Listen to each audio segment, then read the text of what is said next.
Être un senior?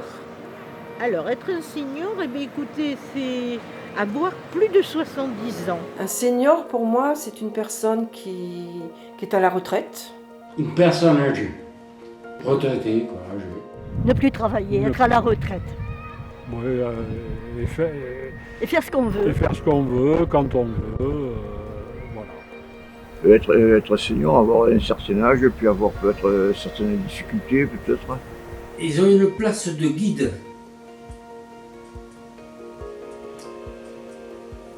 Pour essayer que les jeunes s'en sortent mieux. Mais c'est dur.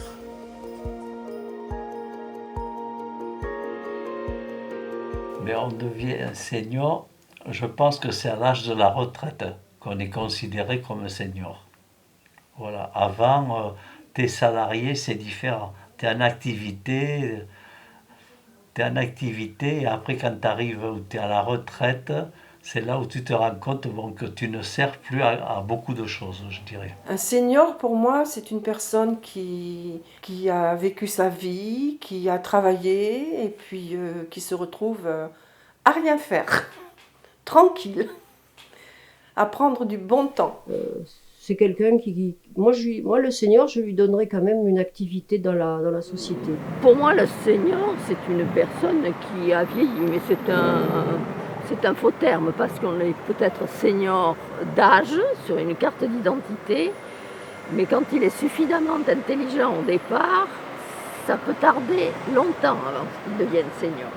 Moi, je me suis considérée senior à partir de 70 ans, vraiment.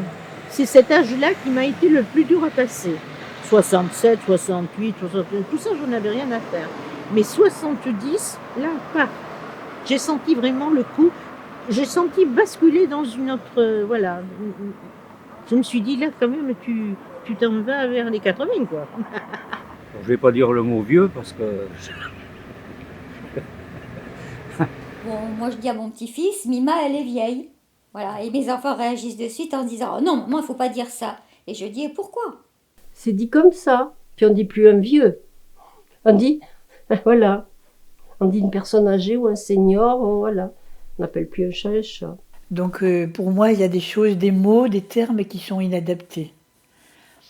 Et je le vois tous les jours parce que je m'occupe dans mes ateliers beaucoup de personnes âgées. Je préfère dire personnes âgées, à la limite, que retraitées. Alors je peux leur dire je suis senior, mais bon, ça paraît beaucoup plus abstrait si je dis à mon fils ou à mon petit-fils par exemple, Mima elle est senior, il va rien comprendre. Mima elle est vieille, bon, oui, ça lui parle beaucoup plus, et mon fils lui dit non, Mima elle est âgée. Âgée, ça passe très bien, voilà. Donc... Et quand nos petits-enfants nous appellent mamie la première fois, ça fait un choc.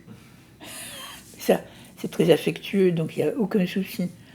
Mais bon, on a une relation aussi bien au niveau affection, au niveau relationnel avec nos proches et les moins proches qui changent. Donc il faut l'accepter. Donc il faut accepter aussi, donc c'est tout un chemin d'acceptation quand même, qui n'est pas forcément triste. Donc c'est l'aménager le mieux possible en prévoyant aussi, en s'adaptant le mieux possible. Ouais. Un senior, déjà, moi personnellement, j'ai toujours beaucoup de mal. Même moi, si on entend statistiquement par an, je suis plutôt du côté des personnes âgées maintenant. J'ai fait le grand saut l'année dernière, puisque j'ai plus de 70 ans. Et bon, alors soi-même, on a beaucoup déjà de mal, surtout quand on a la chance, comme moi, d'être en bonne santé, de mal à admettre qu'on vieillit. Alors qu'est-ce que c'est qu'un senior? Moi, honnêtement, je sais pas, parce que moi je classe pas la société française. Un senior là, on nous a classés, on nous a mis des étiquettes. C'est uniquement une étiquette sociale en fait. Bon, moi j'aime bien le mot vieillesse. Donc senior, c'est une façon élégante de travestir un peu le mot vieillesse qui était plus choquant. Voilà. C'est la société qui nous classe. Moi je me suis pas dit un jour t'es senior. Un jour, j'entends à la radio, je vous ai dit tout à l'heure, plus de 70 ans, je deviens une personne âgée, mais c'est parce que je l'ai entendu à la radio. Un jour, je ne me suis pas dit, tu as 70 ans, mais maintenant, tu es une personne âgée. Non.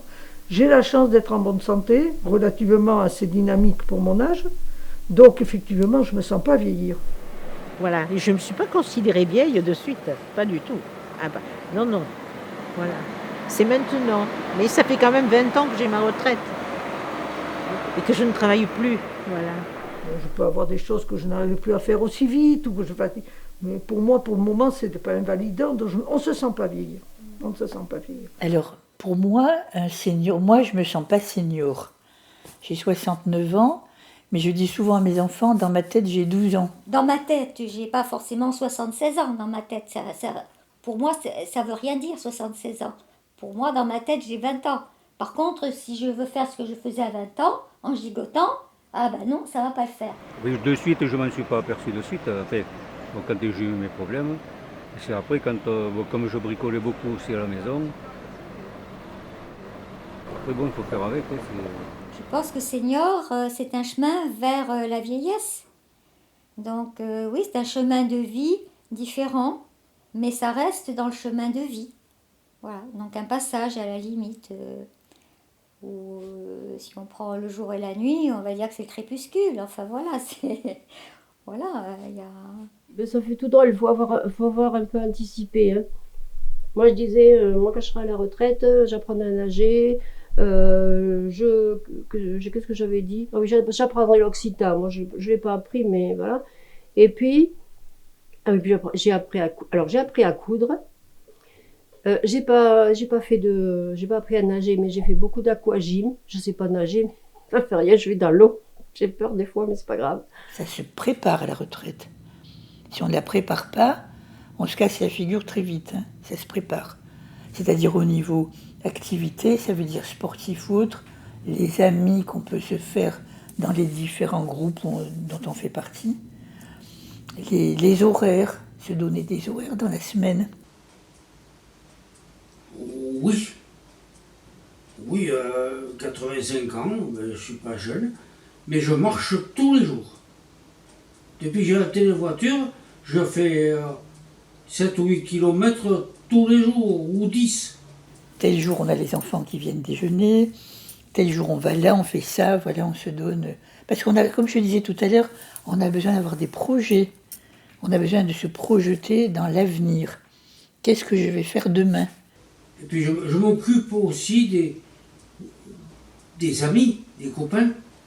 Et j'ai demandé à Bobé, le maire, je le connais bien, et je lui ai demandé qu'il fasse aux écus mettre un banc parce qu'il n'y en a pas. C'est là qu'il y a la statue de Gaulle. Alors j'ai demandé. Il m'a dit, oui monsieur, c'est des choses, des petites choses, mais j'aurais marqué mon endroit. Il y aura un banc, pas mon nom, mais il y aura un banc. Comme ça, on laisse toujours un souvenir. Le devenir, en fait, c'est important. Et c'est important à tous les âges. À 30 ans, on se pose les mêmes questions, en fait. Pour ça, l'homme ne change pas, c'est pas parce qu'on vieillit qu'on change. On a les mêmes aspirations à devenir quelqu'un, quelque chose, à faire quelque chose, à donner un sens à notre vie. Qu'on ait 20 ans, 40 ou 60 ou 80 ans, c'est pareil. Ça change pas en fait. Bon, vieillesse, moi j'aime bien parce qu'en fait, il y a vie dedans. On peut y voir veiller aussi, pourquoi pas. Donc c'est une autre façon, je dirais, de veiller sur la vie, sur une vie qui s'égrène à un autre rythme dont on connaît l'issue. C'est un moment particulier, la vieillesse. On sait où on va en entamant la vieillesse. La sortie, c'est la mort. Là, les gens ont peur de la mort. Les gens n'y ont jamais pensé. Mais parce que la vie vous tire vers la fin, quoi. Il y a tellement de projets à faire, on se dit qu'on n'aura jamais le temps de tout faire. Ça fait un peu peur. Tu te sens bien? Oui, non, parce que bon, on fait... ce qu'on veut. Oui, on fait ce qu'on veut, on voyage toujours autant. Voilà, je vois que ce bon côté, je ne vois pas vers la fin. Je vois le côté plutôt présent que le côté à venir. personnellement, aussi, bon, moi j'ai que 70 ans, c'est déjà pas mal, mais ce qu'attend la majorité des gens, en fait, c'est essayer de vivre bien, parce qu'elles parlent de la mort, mais elles en parlent après. Quand ça arrive officiellement, c'est autre chose. C'est évident. L'être humain est fait de plusieurs choses, hein, et le mental, le moral, c'est très important. Et on revient souvent, d'ailleurs, quand on a mon âge, à la philosophie. Moi, j'ai fait beaucoup de philo quand j'étais étudiante. J'étais en lettres et j'ai fait beaucoup de philo. J'en ai fait après à la fac aussi, en même temps qu'art plastique. Mais la philo, quand on est âgé, ça aide à appréhender la vie autrement. Ça aide à ouvrir ses chakras, à comprendre ce qui se passe. Voilà. Alors, moi, je donne la meilleure recette que je donne, sur sa table de chevet, avoir toujours un bon bouquin de philo. Une vie, c'est comme ça. Ça va de la naissance à la mort. Et si ça va de la naissance à la mort, voilà. Et ça, je ne dis pas que je ne m'y mettrai pas, d'ailleurs. Inventer un espèce de lexique ou quelque chose qui leur permette de lire les grands philosophes dans le texte. Et que ce soit, par exemple, à Ricochet, par exemple, un club de philo. Ça manque. Et où tout le monde pourrait aller. Il y a des fins de vie qui sont très bien, il y a des fins de vie qui sont très moches. Bon, moi je me souhaite une fin de vie très bien. Bon, j'ai pris mes dispositions, donc effectivement j'ai fait un papier comme quoi, etc. maintenant puisque c'est possible. Ça n'est pas toujours réalisable dans le concret. On fait le papier, mais on n'est pas forcément sûr que ça sera réalisé. Même, et bon là je vais aborder un sujet peut-être plus difficile, même maintenant si on veut décider d'arrêter de vivre, on peut le faire. C'est assez extraordinaire, c'est une liberté extraordinaire. Des gens qui sont très malades, qui souffrent, ils peuvent décider d'arrêter de vivre le lendemain. Ça c'est une liberté, philosophiquement aussi je trouve ça très intéressant. Après c'est vrai que moi, c'est pareil, j'en ai parlé avec mon fils. J'ai dit, bon, pour le moment encore, ça va, je marche et tout ça, mais le jour où tu me vois comme une carpette, tu demandes au médecin qui me pique, ou alors si c'est à l'hôpital, qu'ils arrêtent petit à petit. Il me dit, oui, mais on n'a pas le droit. J'ai dit, ça se fait discrètement, il y a des médecins qui le font. J'essaie, bon, j'ai des moments d'angoisse, comme tout le monde, bon, j'essaie d'aménager. Hein, je vais dire que j'aimerais mieux pas mourir étouffée. Parce que voilà, je me dis, tu fais partie des personnes à risque avec le Covid. Bon, tu as fait ce papier comme quoi, voilà. Donc, tu rentres en urgence, voilà. Avec ton papier, on te pousse la seringue de suite. Bon, après tout, si on me pousse la seringue de suite avant que je m'étouffe, très bien. Mais si on ne me met pas l'oxygène, la réanimation, non, parce qu'à nos âges, on n'en ressort pas forcément. Donc, la réadaptation après est trop pénible. Donc il faut savoir ce que c'est. Donc oui, ça fait partie de mes grandes peurs de mourir étouffée. D'abord parce que j'en ai vu, voilà. Donc c'est quelque chose que j'aimerais pas du tout, du tout. Mais après, bon ça, on le dit, après est-ce que le moment où ça arrive, bon je pense qu'on ne réalise pas, mais le moment où ça arrive, c'est peut-être différent. Parce que même si on est vraiment malade, moi personnellement, je pense que j'aurais quand même envie de vivre pour voir mes enfants grandir, pour voir ce qu'ils font. Après ça, chacun a... C'est suivant le caractère de beaucoup de personnes. Hein. Bon, moi après, je joue un peu le caïd, mais dans l'intérieur, je pense que ça fait peur aussi. Parce que bon, quand tu vis, moi qui bouge beaucoup, je trouve que c'est super, quoi. Tout ce qu'on veut voir, l'évolution dans la société, tout ça, c'est intéressant. Mais bon, après ça, c'est moi, je suis spécial, moi. La journée idéale d'un senior, eh ben, écoutez, nos journées sont idéales parce qu'on travaille peu d'abord pour commencer. On travaille plus. La journée idéale, je vais dire qu'actuellement, j'ai des journées idéales qui sont pas... où l'angoisse n'est pas exclue. Mais j'ai des journées idéales par rapport au chemin de vie d'avant. Où il fallait tout le temps être dans l'action, tout le temps penser à ceci, à cela, courir comme une dératée. Donc Mes enfants vont bien, je n'ai pas de soucis de ce côté-là au niveau du souci santé, etc. Actuellement, tout va bien autour de moi et moi, je m'arrange avec ce que j'ai. Donc, je suis tranquille et j'ai des journées idéales. J'ai un toit, je mange tous les jours. Il ne me manque rien et mes enfants vont bien. Pour moi, c'est l'idéal. On a la liberté et le temps, éventuellement, d'aller voir une pièce de théâtre, d'aller au cinéma. On n'a pas des horaires imposés vu qu'on est libre. Et ça, moi, je trouve que c'est très important. Prendre son temps, qu'est-ce qu'on fait? Écoutez, moi je suis avec ma tablette, mon ordinateur, mes mots fléchés, mes jeux, Internet. Mais c'est ça maintenant. Celle qui n'a pas tout ça, eh bien, elles descendent, elles discutent entre elles, elles papotent. Je ne vais pas les débiner, mais les mamies, t'as un petit groupe qui est toujours ensemble, et puis t'en as 2 ou 3 qui sont à côté, elles sont en train de critiquer. C'est de la jalousie qu'elles ont entre elles. Ça, c'est difficile à l'enlever, par contre. Et baratinent entre elles, disent des conneries. Mais il faut réfléchir avant de parler. C'est pas après. Parce que la langue, elle fait mal aussi. Alors les seniors, ça dépend du tempérament de la personne. Il y en a qui sont vifs très longtemps, jusqu'à 90-95 ans. D'autres à 65 ans qui valent plus rien, qui valent plus rien très longtemps, qui ne bougent plus. Après, c'est la question, quand ils travaillaient, c'était bien, du jour au lendemain, ils n'ont plus rien à faire. Donc, il y a des gros dormeurs, il y en a qui leur faut 10 heures de sommeil.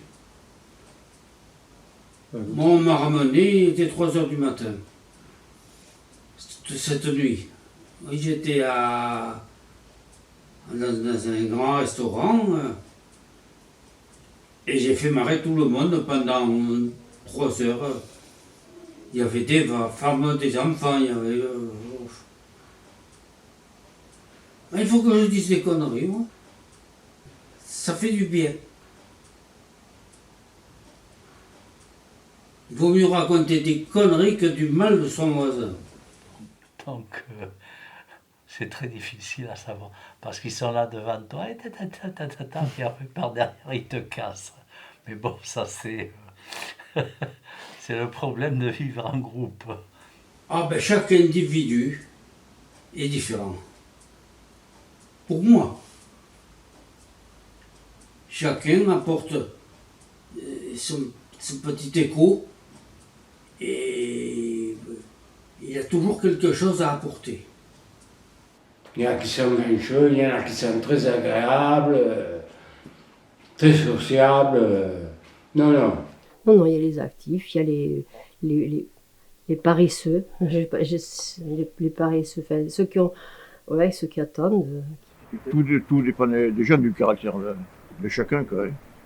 Il y en a qui se considèrent seniors avant de l'être, puis il y en a qui le sont, et du fait de rester chez soi, des fois, ils ne veulent pas participer à la vie, parce qu'il y a des associations qui ont besoin de... Oui, il y a plusieurs types de seniors, oui. Il y a ceux qui sont assez dynamiques, ceux qui ne le sont pas, et ceux qui ne sont pas habitués à en vivre en société. C'est comme une palette de peintre, hein. Il y a plusieurs couleurs, des dégradés, et chacun a sa palette, et puis chacun le vit à sa façon, mais surtout le corps a une grande importance, parce que si on n'est pas bien, on est un senior qui est pas bien, quoi. C'est ça aussi, c'est quand on a la douleur qui vous taraude. Il y a des gens aussi qui se terrent parce qu'ils ont la douleur qui les taraude. C'est pas... Ça a une importance. La douleur, les souffrances, ça a une importance. D'ailleurs, il n'y a pas que les seniors. On peut être vieux à 20 ans. Il y en a qui sont vieux à 20 ans. Ah bon? Oui. Et comment ça se fait? Ça resitue un petit peu c'est pas l'âge qui est important, c'est la façon d'entrer et de vivre son âge. Donc il y a des jeunes qui sont vieux, psychologiquement, qui vont avoir un poids de la vie, parce qu'à la limite aussi peut-être que les conditions de leur vie a été difficiles. La limite, elle est très simple, elle est dans le corps. Si le corps te permet encore de faire des choses, tu dois les faire. En plus, on a une image à donner à nos enfants et à nos petits-enfants de personnes dynamiques. Et on ne va pas s'effondrer, les petits-enfants s'affolent, je dis « Ah, qu'est-ce qui se passe? Qu'est-ce qu'elle a, mamie? Qu'est-ce qu'il a, papy ?» Donc on doit tenir bon.